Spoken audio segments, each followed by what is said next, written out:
So friends, welcome back to my YouTube channel learn science. इंतज़ार की घड़ियां ख़त्म हुई और स्टार्ट करने जा रहे हैं हम लोग अपनी न्यू जर्नी क्लास 8 की। मैंने जो सरप्राइज़ आपके लिए रखा था वो मैंने आपके सामने रिवील भी कर दिया है। आई होप सो आपको पसंद आया होगा और आप जिस तरीके से आपने लर्न साइंस को प्यार दिया, ऑक्सफोर्ड न्यू साइंस को, आप हमेशा मेरे साथ रहे, लास्ट तक मेरे साथ रहे और आपने क्लास 7 आपने कंप्लीट की। इसी तरीके से हम लोग क्लास 8 भी कंप्लीट करेंगे इंशाल्लाह। और चूँकि ये वीडियोस जो है मैं एटलीस्ट 1 आवर तक भी ये जा सकती है, 1 घंटे तक जा सकती हैं, बिकॉज मैं इसके काफ़ी पार्ट्स नहीं बनाऊंगी, बल्कि 2-3 पार्ट्स में ही पूरा चैप्टर कंप्लीट कर दूंगी। ओके, तो चलिए स्टार्ट करते हैं। Chapter number 1, crop production and management. हमारा क्लास 8 का पहला चैप्टर है क्रॉप प्रोडक्शन, यानी कि हम इस चैप्टर में पढ़ने वाले हैं, यूनिट 1 फूड है ये, कि क्रॉप को कैसे प्रोड्यूस किया जाता है एंड उसको कैसे मैनेज किया जाता है। ठीक है, जो फसलें तैयार हो रही हैं, जो खाना आपके पास आ रहा है, जो आप खा रहे हैं अनाज, तो उनको खेतों में कैसे तैयार किया जाता है। देखने में तो ऐसा लगता है भाई आप बीज बो दो और आपके पास फसल तैयार, उसमें से पेड़ उग गए और जाके उसको मशीन से साफ वाफ करवा के आपके घर में अनाज आ गया। ऐसा नहीं होता है, बल्कि उसके लिए एक प्रोसेस होता है पूरा, बाज़ाब्ता उसको मैनेज किया जाता है। कैसे कैसे उसको पहले सॉइल को प्रिपेयर किया जाता है एंड देन उसकी लेवलिंग की जाती है, उसकी प्लफिंग की जाती है। बहुत सारे प्रोसेस होते हैं जो हम इस चैप्टर में डिटेल में पढ़ने वाले हैं कि कैसे क्रॉप को प्रोड्यूस किया जाता है। So you will learn about in this chapter. इस चैप्टर में आप किस किस टॉपिक को कवर करने वाले हैं। फूड फ्रॉम प्लांट्स, पहले हम पढ़ेंगे फूड की कौन कौन से जो फूड हैं वो हमें प्लांट से मिलते हैं। अगर देखा जाए तो ज़्यादातर फूड्स हमें प्लांट से मिलते हैं। एग्रीकल्चर प्रैक्टिसेस, अब ये क्या चीज़ होती है तो हम इसको डिटेल में पढ़ेंगे। Increasing crop yield, nitrogen fixation and nitrogen cycle, food from animals. Okay, so ये कुछ 5 टॉपिक हैं आपके पास जिन्हें हमें डिटेल में पढ़ना है। ओके, सो यूनिट 1 है हमारी food is essential for our survival. क्या कह रही है हमारी बुक कि हमारे सर्वाइवल के लिए, हमें ज़िंदा रहने के लिए, हमें सर्वाइव करने के लिए फूड बहुत ज़्यादा ज़रूरी है। अगर हम खाना नहीं खाएंगे तो हम ज़िंदा नहीं रह पाएंगे। Okay, we get food from plants and animals. और सच्ची बात यह है कि फूड जो है हमें कहाँ से मिलता है, प्लांट से मिलता है और एनिमल से मिलता है। ओके, जो लोग शाकाहारी होते हैं तो वो लोग एनिमल्स से खाते हैं। As the human population is increasing day by day, food needs to be produced on a large scale to meet the increasing demands. और भाई हमने ये बात तो पढ़ी है कि ह्यूमन की पॉपुलेशन जो है स्पेशली इंडिया में बहुत ज़्यादा दिन ब दिन बढ़ती जा रही है। तो जैसे जैसे ह्यूमन की पॉपुलेशन बढ़ेगी तो उनकी डिमांड्स भी बढ़ेंगी और उनकी डिमांड्स जो है वो सबसे पहले फूड के लिए होगी। नीडी नीड्स में हमें ज़िंदा रहने के लिए भाई फूड की सबसे ज़्यादा ज़रूरत है। तो सबसे पहले उन्हें क्या चाहिए होगा, फूड चाहिए, यानी रोटी कपड़ा मकान। तो सबसे पहले हमें रोटी चाहिए होगी, फिर कपड़ा, फिर मकान। ओके, तो हमने क्या किया, चूँकि ह्यूमन की पॉपुलेशन बहुत ज़्यादा बढ़ रही है तो फूड को भी बहुत ही लार्ज स्केल पर प्रोड्यूस करने की यहाँ पे ज़रूरत पड़ गई। Ramesh a farmer is growing some plants in his field. यहाँ पे एक रमेश एक किसान है, वो अपने फील्ड में, अपने खेतों में कुछ प्लांट्स को ग्रो कर रहा है। Identify and right the names of the plants growing in his field. तो आप पहले बताइए, इसको आइडेंटिफाई कीजिए और जो वो अपने फील्ड में जो प्लांट्स ग्रो कर रहा है उसके नाम लिखिए। भाई यहाँ पे देखिए, ये अगर गौर से देखें तो ये थोड़े घूमे हुए से प्लांट है, तो आप यहाँ पे देख कर पता लगा सकते हैं कि ये जो है पी प्लांट है, राइट। और ये किसके, ये देख रहे हैं आप, ये किसका प्लांट है, वीट। ओके, सो आप यहाँ पे PEAP PLANT प्लांट और WHEAT वीट PLANT प्लांट, यहाँ पे आप इसको फिल कर लीजिएगा। Proper management and distribution of food produce on a large scale are also essential.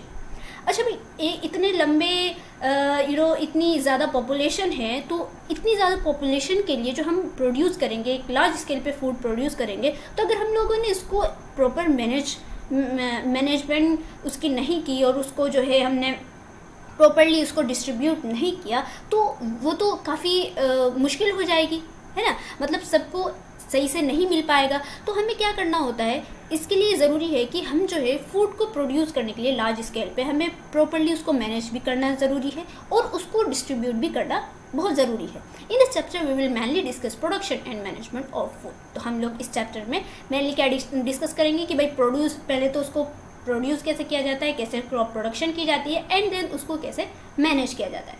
Okay, चलिए आगे चलते हैं। फूड फ्रॉम प्लांट्स, पहला टॉपिक था हमारा क्या, फूड फ्रॉम प्लांट्स, यानी हमें प्लांट से कौन कौन से फूड मिलते हैं। Growing plants and rearing animals for food, clothing and other useful products is called agriculture. तो सबसे पहले हमें ये बात जाननी ज़रूरी है कि एग्रीकल्चर जिसे हम खेती बोल रहे हैं तो उसका मतलब क्या होता है। तो खेती में आपको क्या क्या चीज़ें आती हैं, ग्रोइंग प्लांट्स यानी कि पौधों को उगाना, सिर्फ पौधों को उगाना नहीं, and rearing animals for food, और फूड के लिए एनिमल्स को तैयार करना, क्लोथिंग यानी कि हमें जो कपड़े मिल रहे हैं वो भी खेती में आती है, मतलब जो हम खेती बोलते हैं तो उसमें भी आती है, एंड अदर यूजफुल प्रोडक्ट्स, और दूसरे यूजफुल प्रोडक्ट्स का तैयार करना जो हमें मिलती है, ये सारी चीज़ें क्या कहलाती हैं, खेती कहलाती है, यानी एग्रीकल्चर कहलाती है। Plants of same kind grown on a large scale for food, clothing etcetera are called crops. और जो फसल होती है ना, वो होती है, फसल किसे कहते हैं कि एक ही तरह के प्लांट को, एक ही तरह के पौधे को एक लार्ज स्केल पे ग्रो करवाना, ठीक है, या एक तरह के क्लोथ वगैरह को जो उनके पौधे होते हैं उनको एक लार्ज स्केल पे ग्रो करना, वो क्या कहलाता है, क्रॉप्स, है ना। कहते हैं ना हम किसी कि ये मेज़ की फसल है ना, ये भुट्टे की फसल है, या मकई की फसल है, या ये गेहूं की फसल है। तो फसल का मतलब क्या होता है कि हम जो है सिर्फ वहाँ पे हमने गेहूं लगाया है और वो लार्ज स्केल पे लगाया है, तो हम उसे बोलते हैं crops. For example several plants of मेज grow on a large scale form a crop of मेज। अगर एग्जाम्पल के तौर पर अगर आप मेज़ प्लांट को लें तो बहुत सारे मेज़ के प्लांट जो है वो आप लार्ज स्केल पे लगा रहे हो, तो उसको कहेंगे हम कि ये भाई मेज़ की क्रॉप है। Examples of food crops are cereals, यानी कुछ फूड क्रॉप्स की जो एग्जाम्पल में अनाज हो गए, जैसे कि for example rice, wheat and मेज। पल्सेस हो गई, तो पल्सेस में जो दालें होती हैं, उड़द की दाल, अरहर एंड मूंग बीन। फ्रूट्स में हो गया आपका mango, Apple and banana, and vegetables में हो गया स्पिनच, पोटैटो एंड अनियन। तो अगर हम इनको लार्ज स्केल पे लगा रहे हैं, सिर्फ इनको लगा रहे हैं, तो ये हमारी क्या कहलाएगी कि भाई हमने इनकी पल्सेस की फसल की है, या हमने सीरियल्स की फसल की है, या हमने फ्रूट्स की फसल की है। Okay, based on the growing season. अब ये बात तो हमने पढ़ ली कि हमें जो है एग्रीकल्चर किसे कहते हैं, क्रॉप्स किसे कहते हैं। अब यहाँ पे हम किन किन सीज़न में उसको ग्रो करना है। अब चूँकि जो बहुत सारी फसलें जो होती है वो हर सीज़न में नहीं उगती हैं, ठीक है। कुछ उनके एक पर्टिकुलर सीज़न होते हैं जिनमें वो ग्रो करती है। सो ग्रोइंग सीजन के बेस पर हम the crops growing in India can be classified as kharif and rabi. तो हम जो है इंडिया में जो क्रॉप्स हमारी ग्रो कर रही हैं उसको हम दो क्लास में हम इसको डिवाइड करते हैं, और वो कौन कौन से हैं, खरीफ और रबी। अब खरीफ किसे कहते हैं, kharif crops are generally planted in June and harvested in October. जो खरीफ क्रॉप्स होती हैं वो जनरली उनको कब प्लांट किया जाता है, जून में किया जाता है, यानी गर्मी के मौसम में। जून में बहुत ज़्यादा गर्मी होती है ना, और उनको कब उनकी कटाई होती है, अक्टूबर में। ओके, तो देखिए ये है ना, आपको बिल्कुल ध्यान रखना होगा कि खरीफ जो क्रॉप्स होती हैं उनको जून में प्लांट किया जाता है और अक्टूबर में हार्वेस्ट किया जाता है। Rice, maize, cotton and groundnut are examples of kharif crops. और ये भी आपको याद रखना होगा कि इसके एग्जांपल क्या है, rice, maize, cotton and groundnut. Okay, rabi crops are generally planted in November and harvested in April. और जो रबी क्रॉप्स होती हैं उनको नवंबर में प्लांट किया जाता है एंड हार्वेस्टेड इन अप्रैल, और अप्रैल में उनकी कटाई होती है। Wheat, barley, pea and grams are example of rabi crops. ये भी आपको याद रखना होगा। ओके, चलिए आगे चलते हैं। अब ये देखिए यहाँ पे खरीफ क्रॉप्स एंड रबी क्रॉप्स के कुछ यहाँ पे बताया गया है कि खरीफ क्रॉप्स जो होती हैं वो उनमें आपका राइस हो गया, corn, soybean, sugar cane, groundnut and cotton. जबकि रबी क्रॉप्स में wheat, oat, chickpea, mustard, almond and broccoli. Okay, तो आपको ये कुछ एग्जाम्पल्स इनको याद रख लीजिएगा, क्योंकि ये आपके जो है शॉर्ट आंसर क्वेश्चन में पूछा जा सकता है। भाई रबी क्रॉप्स में बताइए, रबी क्रॉप्स के कुछ एग्जाम्पल्स बताइए, खरीफ क्रॉप्स के कुछ एग्जाम्पल्स बताइए। तो इसको आप अभी से ही याद रखिए, दिमाग में रखिएगा। एग्रीकल्चर प्रैक्टिसेस, सेकंड क्या टॉपिक था हमारा, एग्रीकल्चर प्रैक्टिसेस। अब ये क्या होता है, for growing crops farmer perform a series of activities in a particular sequence over a period of time. These activities are known as agriculture practice. अब एक किसान है, तो किसान को एक फसल उगानी है, ठीक है। अब उसको मान लीजिए उसको मेज़ी की फसल उगानी है, तो वो फसल उगाने से पहले वो उस जगह को जहाँ पे उसको फसल उगानी है, जिस ज़मीन पे उगानी है, तो वहाँ पे उसको बहुत सारी एक्टिविटीज़ करनी पड़ती है। बहुत सारी उसको एक पर्टिकुलर सीक्वेंस में और पर्टिकुलर टाइम का भी बहुत ध्यान रखना हो, क्योंकि भाई उसको ये पता है कि भाई बहुत सारी फसल जून में लगा रहे हैं तो आप नवंबर में उसको हार्वेस्ट कर रहे हैं, है ना। ये किसी भी मंथ में लगा रहे हैं तो उसको जो है टाइम का भी ध्यान रखना है, और पर्टिकुलर सीक्वेंस में ऐसा नहीं कि जो यहाँ पे इन्होंने बताया है कि पहले सॉइल की प्रिपरेशन की सिलेक्शन करना है, सोइंग सीड की, फिर इरिगेशन करना है, तो आप उल्टा सीधा कर दो, पहले सिलेक्शन कर दो फिर इरिगेशन कर दो, है ना। तो ये सारी चीज़ें नहीं करनी, मतलब उसको प्रॉपरली उसको एक पीरियड ऑफ टाइम में एक पर्टिकुलर सीक्वेंस में उसको बहुत सारी जो है एक्टिविटीज़ परफॉर्म करते हैं, और इन्हीं एक्टिविटीज़ को कहते हैं एग्रीकल्चर प्रैक्टिसेस।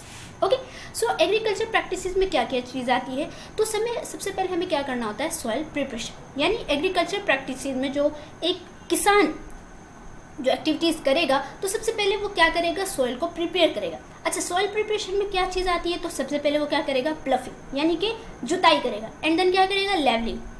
जुताई करने के बाद, मिट्टी को भुरभुरा करने के बाद उसको लेवलिंग करेगा, नहीं उसको बिल्कुल बराबर से करेगा, यानी कि कहीं पे ऊंचा ढाल हो रही, कहीं पे नीचे। फिर उसके बाद उसमें क्या करेगा, अप्लाइंग फर्टिलाइजर्स। ये करने के बाद क्या करेगा, वो selection in sowing the seeds. पहले वो जो है ये सारी चीज़ें करने के बाद वो जिस बीज को उसको बोना है तो उसका सिलेक्शन करेगा। फिर क्या करेगा, इरिगेशन, यानी कि उसके बाद उसको जो वाटरिंग ऑफ क्रॉप्स, यानी कि सिंचाई करेंगे। वीडिंग एंड क्रॉप प्रोडक्शन, उसके बाद अगर उसमें कहीं पे वीडिंग हो गई, कोई ऐसे प्लांट जो अनडिज़ायरेबल प्लांट है जो कि उस क्रॉप को नुकसान पहुंचा सकते हैं, तो उनको जो है वहाँ से हटाया जाएगा। एंड लास्ट में क्या होगा, हार्वेस्टिंग की जाएगी, उसकी कटाई की जाएगी एंड उसको स्टोर कर लिया जाएगा। तो ये एग्रीकल्चर प्रैक्टिसेस हैं जो कि पर्टिकुलर सीक्वेंस में एक पीरियड ऑफ टाइम में किया जाता है, और एक किसान ये करता है। अगर ऐसा किसान नहीं करेगा तो जो वो जितनी एक्सपेक्ट कर रहा है, जितनी अच्छी फसल उसने लगाई है, वो सारी बर्बाद हो जाएगी। ओके, चलिए आगे चलते हैं। इसको हम डिटेल में पढ़ने वाले हैं। ये आपको जो एग्रीकल्चर प्रैक्टिसेस की एक एक पॉइंट को हम डिटेल में पढ़ेंगे। सॉइल प्रिपरेशन, सबसे पहले एक किसान अगर खेती करने जा रहा है तो वो क्या करेगा, सॉइल को प्रिपेयर करेगा जहाँ पे वो खेती करने जा रहा है। Soil is a man medium in which plants grow, क्योंकि सॉइल ही में उसको मिट्टी में इसको प्लांट को ग्रो करवाना है, तो सबसे मैन मीडियम हो गया। The roots of plant absorb water, air and vital nutrients from soil, और जो जिस प्लांट्स को वो उसमें ग्रो करवाएगा, तो उस प्लांट्स की रूट्स को वो water, air and vital nutrients कहाँ से लेगी, सॉइल से लेगी। In order to ensure that these are readily available to the roots, the soil is prepared before growing a crop. तो हमें ये बात इंश्योर करने के लिए कि भाई उस सॉइल में, उस रूट के लिए जिस प्लांट को उसको ग्रो करना है, सारी चीज़ें इसके लिए अवेलेबल है भरपूर मात्रा में, जितनी चाहिए इतनी है। तो हमें क्या करना होता है, सॉइल को पहले क्रॉप को ग्रो करने से पहले उसको प्रिपेयर करना। समझ में कि सॉइल को, यानी कि एक क्रॉप को लगाने से पहले उसके बारे में कि वो भाई उस प्लांट को क्या क्या चीज़ें चाहिए, कितने वाइटल न्यूट्रिएंट्स चाहिए उसको, जितने भी, तो इन सभी चीज़ को भरपूर मात्रा में इसको मिलाने के लिए उस क्रॉप को, उस मिट्टी को तैयार किया जाता है। Soil preparation involves ploughing, levelling and applying fertilisers. तो सॉइल की प्रिपरेशन में क्या क्या चीज़ें इन्वॉल्व होती है, सबसे पहले उसको प्लफिंग किया जाता है, यानी इसको जुताई की जाती है, एंड देन उसकी लेवलिंग की जाती है, एंड अप्लाइंग फर्टिलाइजर्स, और लास्ट में उसको फर्टिलाइजर्स मिलाया जाता है, यानी खाद वगैरह मिलाए जाते हैं। तो पहले हम क्या पढ़ने वाले हैं, प्लफिंग के बारे में। प्लफिंग में क्या होता है, the process of losing and turning the soil is called ploughing और टिलिंग। जो मिट्टी होती है सबसे पहले उसको लूज किया जाता है, समझ में आया, उसको भुरभुरा जिसे कहते हैं ना, हिंदी में हम अपनी लैंग्वेज में बोलें तो उसको जो है मिट्टी को थोड़ा सा भुरभुरा किया जाता है। जैसे कि आप यहाँ पे देख सकते हैं, ये जो ना, ये हल के ज़रिए से, ये पहले ज़माने में बैल वगैरह के ज़रिए से किया जाता था। अभी भी बहुत सारे गांव में बैल वगैरह लगाए जाते हैं। जो लोग गांव में रहते होंगे तो उनको पता ही होगा कि उनमें हल लगाए जाते हैं, ठीक है। और बहुत सारी जगह ट्रैक्टर्स के ज़रिए भी किया जाता है। तो पहले मिट्टी को ऐसा भुरभुरा करवा दिया जाता है, जिसे हम क्या कहते हैं, ploughing. This process is important because of the following reason. अच्छा, ये प्रोसेस क्यों इंपॉर्टेंट है, कुछ इसके रीज़न है। It allows the root to reach deeper into the soil. तो पहली बात तो ये है कि जिस प्लांट को ग्रो करवाना है तो उसकी रूट को, वो रूट जो है वो सॉइल के अंदर तक बिल्कुल जहाँ तक उसको जाना चाहिए वो वहाँ तक पहुँच जाए। अगर हम मिट्टी को डायरेक्टली ऐसे ऐसे बीज डाल देंगे तो जो उसकी प्लांट की जो रूट है वो डीप सॉइल के बिल्कुल अंदर तक नहीं जा पाएगी। This helps to fix the plants more firmly on the ground. और इसका अगर प्लांट की जो रूट है वो अंदर तक नहीं गई तो हमारा जो प्लांट होगा, वो जो ग्रो करेगा, तो वो अच्छे से ग्राउंड पे फिक्स नहीं होगा। और अगर हम उसको प्लफिंग कर देते हैं उस मिट्टी की, और उसके बाद उसमें जब प्लांट लगाएंगे तो उससे क्या होगा, जो प्लांट होगा वो हमारा जो है ग्राउंड से एकदम से बिल्कुल अच्छे से फिक्स हो जाएगा। सेकेंड पॉइंट क्या है, it helps in trapping air in the soil which is necessary for roots.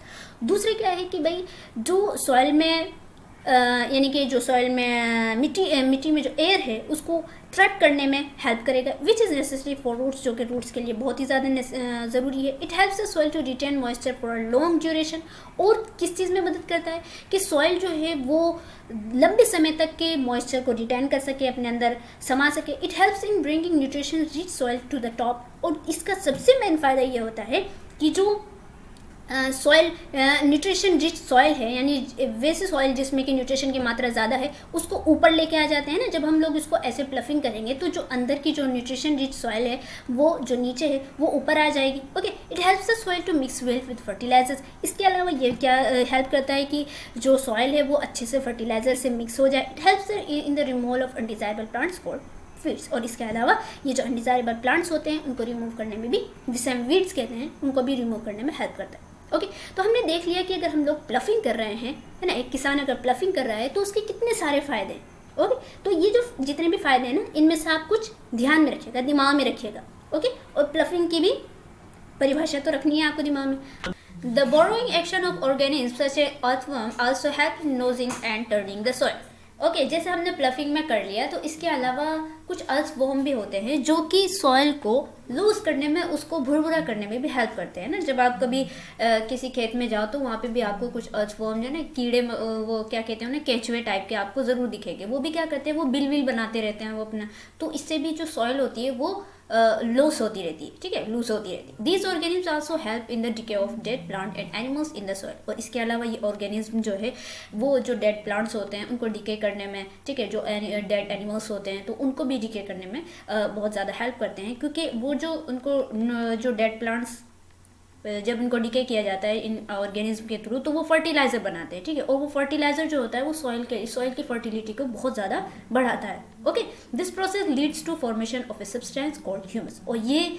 जब ऐसा होता है, मतलब डिके करते हैं डेड प्लांट्स, ये अर्थवर्म वगैरह, तो उससे एक सब्सटेंस बनता है जिसे हम बोलते हैं humus, which is rich in nutrients for plants, जो कि प्लांट्स के लिए बहुत ही ज़्यादा वो बहुत ज़्यादा उसके लिए फ़ायदेमंद होता है, बहुत ज़्यादा उसमें न्यूट्रिएंट्स होते हैं, और उससे ही प्लांट्स जो है वो बहुत अच्छा ग्रो करता है। Okay, soil is plus with the help of a tool called प्लफ। Soil को प्लफ किया जाता है, मतलब सॉइल को जो भुरभुरा किया जाता है, तो एक टूल इस्तेमाल करते हैं जिसे हम बोलते हैं प्लफ, या जिसे हम हिंदी में बोलते हैं हल। ठीक है, अब वो हल किसके ज़रिए से चलाएंगे, तो बैल के ज़रिए से चलाया जाता है, कभी कभी ट्रैक्टर के ज़रिए से चलाया, कभी क्या बल्कि ज़्यादातर ट्रैक्टर के ज़रिए से ही चलाया जाता है, और पहले बैलों के ज़रिए से चलाया जाता था। The plough and other tools need to carry out agriculture practices are called agriculture implements. और जो दूसरे जितने भी इसमें प्लफ, हल वगैरह, दूसरे भी एग्रीकल्चर प्रैक्टिसेस में जितनी भी चीज़ें दूसरे टूल्स यूज़ करते हैं, तो हम उन्हें क्या बोलते हैं, एग्रीकल्चर इम्प्लीमेंट्स, यानी कि एग्रीकल्चर के औजार वगैरह। Plough are drawn either by bullocks और other animals such as horses and camels और यूजिंग अ ट्रैक्टर। जो प्लफ होते हैं, जो हल होते हैं, उनको हम बैल के ज़रिए से चलाते हैं, या दूसरे एनिमल जैसे कि हॉर्स हो गए, कैमिक्स हो गए, ज़्यादातर तो बैल ही दिखते हैं, आप देखेंगे आप, या आजकल ट्रैक्टर के ज़रिए से ही चलाया जाता है। अ प्लफ में भी मेड ऑफ वुड। और जो प्लफ होता है, जो हल होता है, वो वुड का बना होता है। ठीक है, उसकी जो डंडी होती है वो वुड की बनी हुई होती है, और नीचे जो होता है वो लोहे का बना हुआ होता है। Nowadays implements called cultivators which are driven by tractors are increasingly being used for ploughing.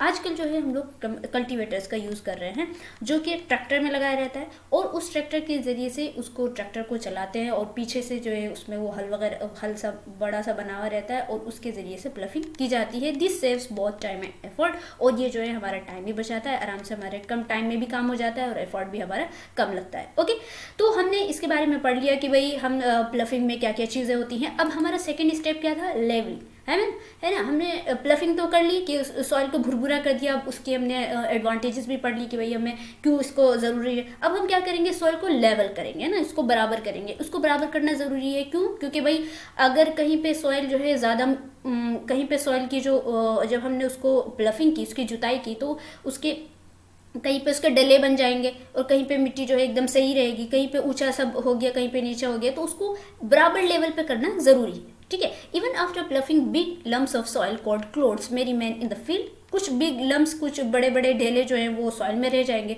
जिन्हें हम क्लोड्स कहते हैं। These are crushed using wooden और iron planks called levellers, and this is process called levelling. तो आप यहाँ देख रहे हैं, तो इनको जो है हम लेवलर्स के ज़रिए से, हम जो है इनको, या आयरन प्लैंक्स के ज़रिए से, या किसी मिट्टी के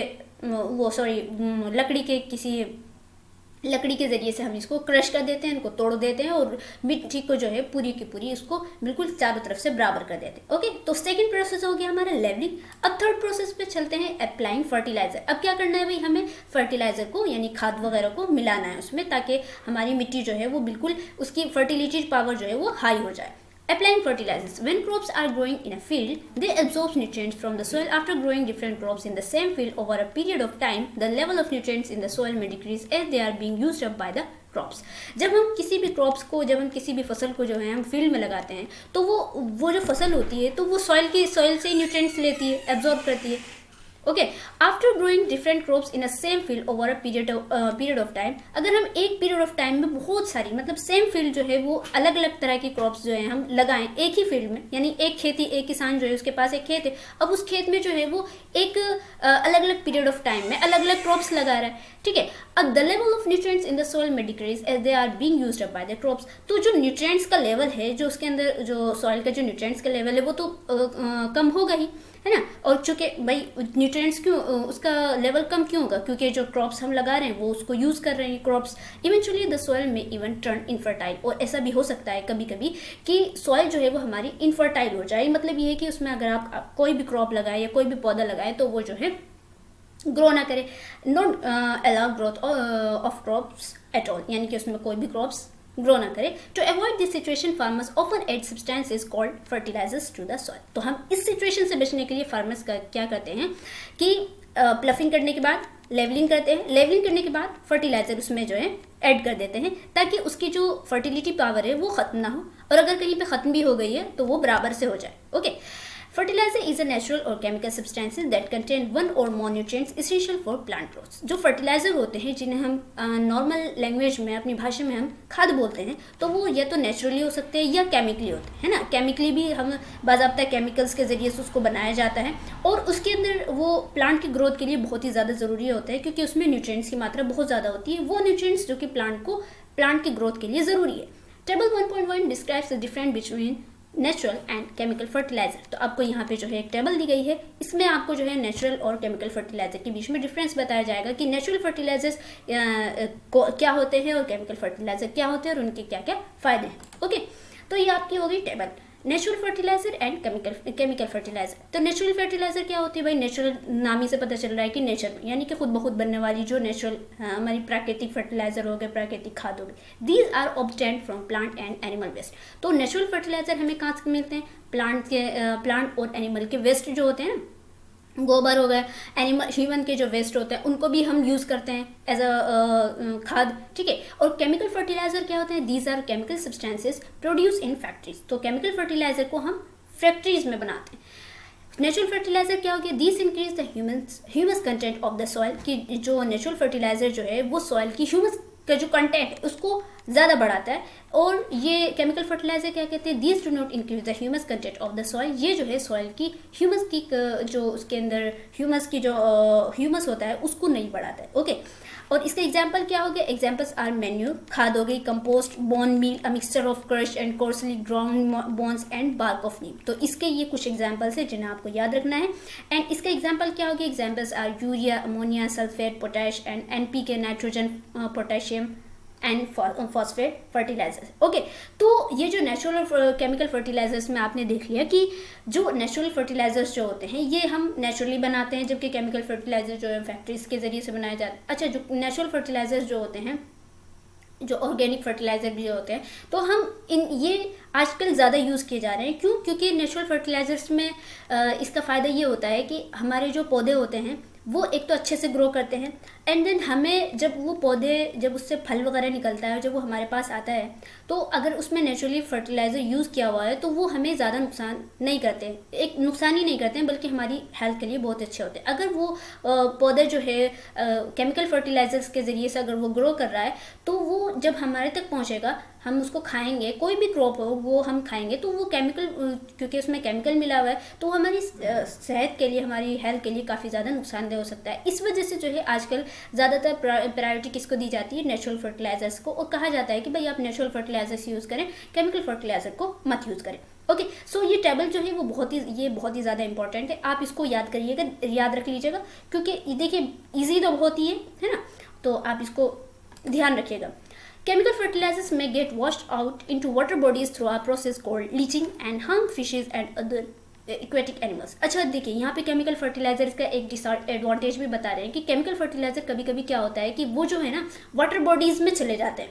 वाटर बॉडीज कैसे कहते हैं, जैसे रिवर हो गई, सी हो गई, लैक हो गई, ये सब चीज़ें वो ना कभी कभी जो है, जैसे हमने किसी खेत में डाला केमिकल फर्टिलाइज़र डाला, तो वो किसी तरीके से जब हम उसकी ज़्यादा जुताई कर देते हैं या ज़्यादा अंदर तक खोद देते हैं, तो जो खाद वगैरह होते हैं केमिकल, तो वो जो है ना वो वाटर बॉडीज़ में अंदर तक चले जाते हैं, जैसे कि आप देख रहे हैं। और इस प्रोसेस को क्या कहते हैं, लीचिंग कहते हैं। क्या कहते हैं, लीचिंग, है ना। ये केमिकल फर्टिलाइज़र जो है ये देखिए वाटर बॉडीज़ में जा रहा है। एंड हार्म फिश, और ये क्या करते हैं, जो फिश जो होती है वाटर बॉडीज़ में, फिश होंगी, दूसरे एक्वेटिक एनिमल्स होते हैं, तो उनको जो है ये बहुत ज़्यादा नुकसान पहुँचाते हैं। Seepage into ground water affects human health also. और जाहिर सी बात है, जब वो ग्राउंड वाटर में चला जाएगा, वाटर बॉडीज़ में जाएगा, वाटर बॉडीज़ का ही वाटर जो है हमारे घर में सप्लाई हो रहा है, ठीक है, तो जब वो उसमें चला जाएगा तो वो ह्यूमन की हेल्थ को इफेक्ट तो करेगा ही, है ना। और चूँकि हम उस वाटर बॉडीज़ के वाटर को हम पीते हैं और हम और भी यूज़ करते हैं, ह्यूमन बींग उसको यूज़ करते हैं, तो जब हम उसको कंज्यूम करेंगे तो वो हमारी हेल्थ को नुकसान करेगा। Their over use should therefore be avoided. इसी वजह से जो है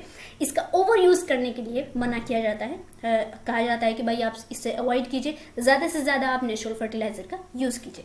ओके, अब यहाँ पे ग्रीन कॉर्नर है। These days farmers are shifting to environment friendly green manure because of the harmful effects of chemical fertilisers. कि आजकल जो है किसान ऐसा एक ग्रीन मैन्योर यूज़ कर रहे हैं जो कि एनवायरमेंटल फ्रेंडली होते हैं। जैसे कि आप ये देख रहे हैं क्लोवर को, ये आपने देखे ही होंगे, इस तरह के पौधे लगे हुए रहते हैं। ये केमिकल फर्टिलाइजर्स से बचने के लिए हम इसका यूज़ करते हैं। Green manure refers to crops such as clover and mustard that are ploughed into the soil to improve its nutrients content. तो ये जो ग्रीन मैन्यूर होते हैं, इनको जो है हम जो हमारी क्रॉप्स होती हैं उनके साथ हम इसको लगाते हैं, ठीक है। और जैसे कि क्लोवर हो गया, इस तरह के पौधे आपने देखे होंगे, मस्टर्ड हो गए, इनको जो है सॉइल में प्लफ किया जाता है, ताकि ये क्या करते हैं कि सॉइल की न्यूट्रिएंट्स पावर, उसकी फर्टिलिटी पावर को बहुत ज़्यादा बढ़ाते हैं और उसको इम्प्रूव करते हैं उसमें। तो इस वजह से आजकल के जो फार्मर होते हैं इनका ज़्यादा यूज़ करते हैं। ओके, तो देख लीजिए हर जगह यही कहा जा रहा है कि आप केमिकल फर्टिलाइजर से बचिए। तो आज की वीडियो यहीं तक। आई होप आपको समझ में आ गई होगी सारी बातें। आज की वीडियो तो वैसे 30 मिनट की ही हुई या 27 मिनट की ही। तो मिलते हैं अगली वीडियो में। अगर आप हमारे चैनल पर न्यू है तो मेरे चैनल को सब्सक्राइब कीजिए, वीडियो को लाइक कीजिए और अपने दोस्तों के साथ जो 8th क्लास में है, मेरे मुँह में बार बार 7th क्लास आ रहा है क्योंकि हमने अभी 7th क्लास रिसेंटली ही कंप्लीट किया है। आप में से जिसको भी 7th क्लास पढ़ना हो और उनको आपके छोटे बहन भाई हैं जो 7th क्लास में हो, तो आप उनको मेरी वीडियोस शेयर कर सकते हैं।